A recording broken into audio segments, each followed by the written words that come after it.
Hello दोस्तों, मैं आपका अपना प्रदीप कुमार लेकर आया हूं आज की टेस्ट सीरीज के अति महत्वपूर्ण क्वेश्चन जो आपकी परीक्षा के लिए खासकर रेलवे एनटीपीसी और रेलवे ग्रुप डी की परीक्षा के लिए अति महत्वपूर्ण है। दोस्तों, यहां से 100% ही आपकी परीक्षा में क्वेश्चन पूछे जाएंगे। तो आइए फटाफट शुरू करते हैं। प्रश्न नंबर 1, प्रकाश संश्लेषण के लिए पत्तियों का कौन सा भाग कार्बन डाइऑक्साइड प्राप्त कराता है? A chlorophyll, B chloroplast, C रंध्र, डी तना। तो दोस्तों, पत्तियों में प्रकाश संश्लेषण होता है तो उसका कौन सा भाग कार्बन डाइऑक्साइड प्राप्त कराता है? दोस्तों, ये पत्ते में छोटे छोटे छिद्र होते हैं जिन्हें रंध्र कहते हैं, वे कराते हैं। इसका सही आंसर होगा सी, रंध्र कराते हैं। प्रश्न नंबर 2, भारत की पहली मोनो रेल सेवा कहाँ पर आरंभ हुई? ए मुंबई में, बी कोलकाता में, सी चेन्नई में, डी नई दिल्ली में। तो दोस्तों, भारत की पहली मोनो रेल ये मुंबई में शुरू हुई। दोस्तों, एक पटरी होती है इसमें, उसी पे चलते हैं। बीच में पटरी होती है, जैसे जो साधारण रेल होती है उनमें दो पटरी होती है एक इधर, लेकिन इसमें एक बीच में पटरी होती है, उसी पे रेल चलती है, उसे मोनो रेल कहते हैं। प्रश्न नंबर 3, अहमदुल्ला शाह, जिन्हें आमतौर से फैजाबाद के मौलवी नाम से जाना जाता था, 1857 के विद्रोह में किस सिलसिले में माने जाते हैं? वह इस्लाम का पाठ पढ़ाता था और उसने अपने अनुयायियों को अंग्रेजों को समर्थ करने को कहा था। बी उसने अंग्रेज शासन की समाप्ति की भविष्यवाणी की थी और अपने अनुयायियों को लड़ने को प्रेरित किया। वह नाना साहब का सेनापति था। डी वह अवध का प्रधानमंत्री था। तो दोस्तों, अहमदुल्ला शाह, जिन्हें आमतौर पर फैजाबाद के मौलवी कहा जाता था, वो अंग्रेजों की समाप्ति की भविष्यवाणी के लिए जाने जाते थे और उन्होंने अपने जो भी उनके अनुयायी थे उन्हें लड़ने के लिए प्रेरित किया। सही आंसर होगा बी। प्रश्न नंबर 4 है दोस्तों, ये मिसप्रिंट होगा। प्रश्न नंबर 4, नवाबों के शासन में अवध में इर्जादारी कर वसूली पद्धति क्या थी? ए सर्वाधिक बोली लगाने वाले को कर वसूली का अधिकार दिया जाता था और एक निश्चित राशि देनी पड़ती थी। बी सर्वाधिक बोली लगाने वाले को कर वसूली का अधिकार दिया जाता था और उसे वसूली की प्रतिशत राशि देनी पड़ती थी। सी सर्वाधिक बोली लगाने वाले को नियमित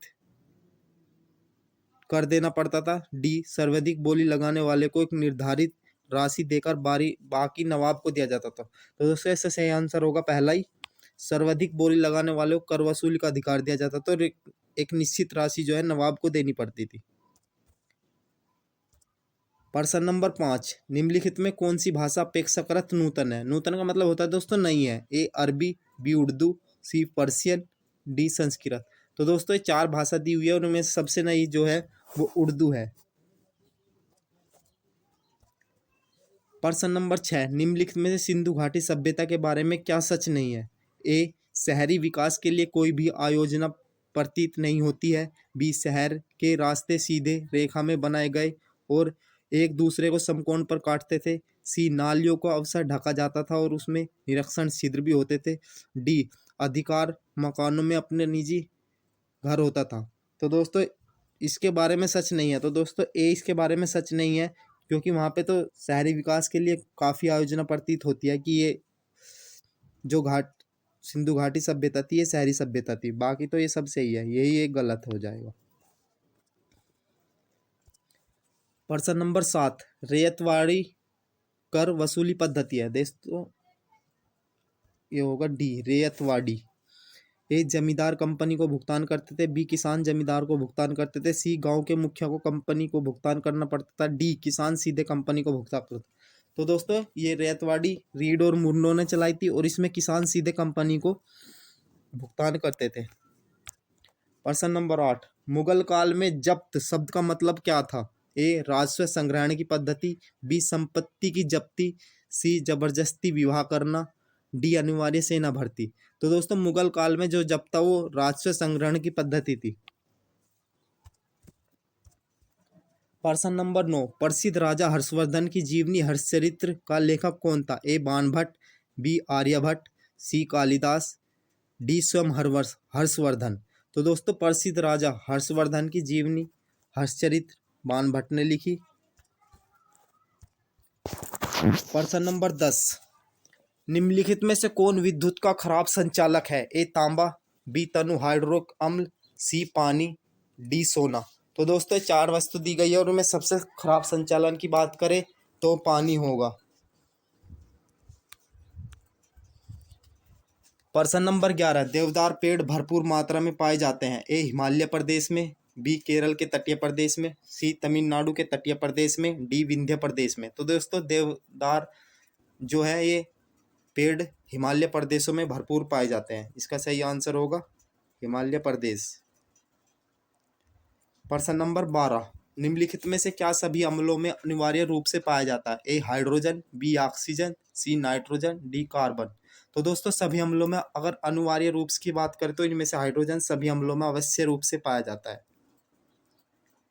प्रश्न नंबर 13, पृथ्वी की सतह से उसके केंद्र तक जाते हुए परत का सही क्रम क्या है। दोस्तों कह रहा पृथ्वी की जो सतह है पहली जिस पर हम लोग रहते हैं और केंद्र की ओर जाया जाए तो कौन सा क्रम सही होगा। ए क्रोड से आवरण, आवरण से स्थलमंडल, बी आवरण से क्रोड, क्रोड से स्थलमंडल, सी आवरण स्थलमंडल क्रोड, डी स्थलमंडल आवरण क्रोड। तो इसका सही आंसर दोस्तों डी होगा।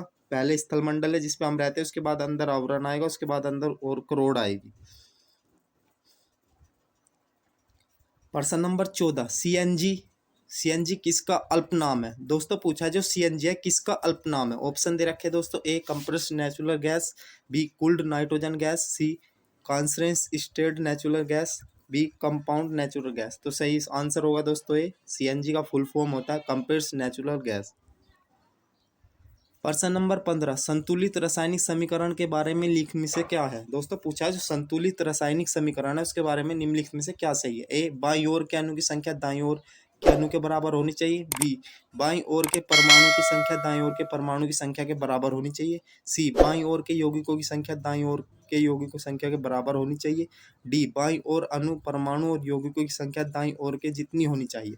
तो दोस्तों इसका सही है संतुलित रासायनिक समीकरण सही करने के लिए जो बाईं ओर के परमाणु की संख्या वह दाईं ओर के परमाणु की संख्या के समान होनी चाहिए। बी सही आंसर होगा।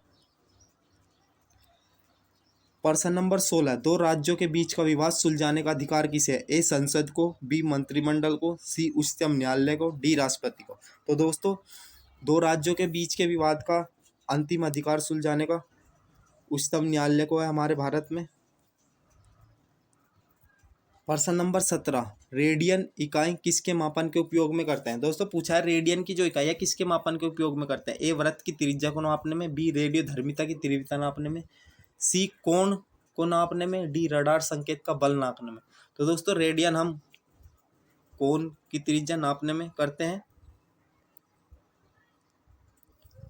प्रश्न नंबर 18, कथकली किस राज्य का शास्त्रीय नृत्य प्रकार है। ए उत्तर प्रदेश का, बी केरल का, डी आंध्र प्रदेश का, सी तमिलनाडु का। दोस्तों ऑप्शन थोड़े ये ऊपर नीचे हो गए हैं।